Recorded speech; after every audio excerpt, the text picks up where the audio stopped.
to Miss Elsie M. Solano for her untiring service to our alma mater.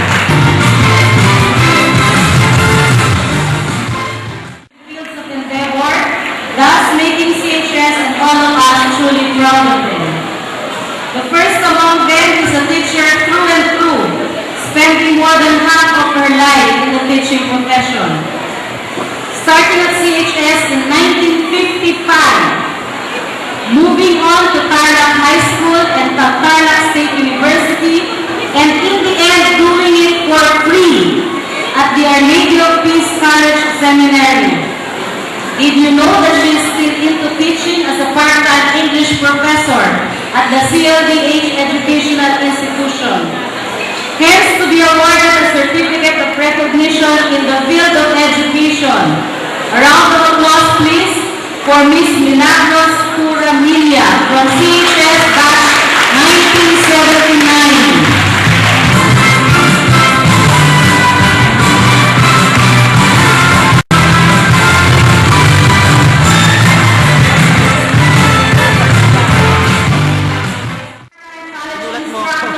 From 1990 to the present. To be awarded a certificate of recognition in the field of education is a product of CHS High School Batch 1961, Dr. Thelma C. Santos.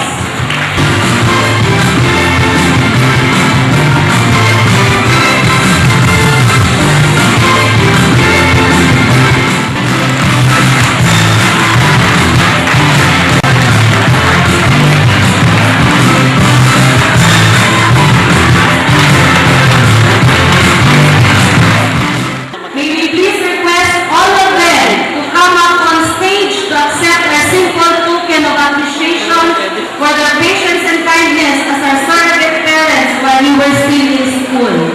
Our former teachers, please. From elementary to high school. I think I saw, of course, we have in the audience, Miss Rosita. I might forget some people, so please come up on stage.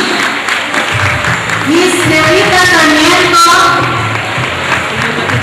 Miss Noguera, Mrs. Adriana Now, of course, Dr. Grace Reyes. Ay, ma'am. Dati akong nanay, kaya alam ko yan. Lapit ang kalong ko sa inyong badin. Sir Pilar Maria.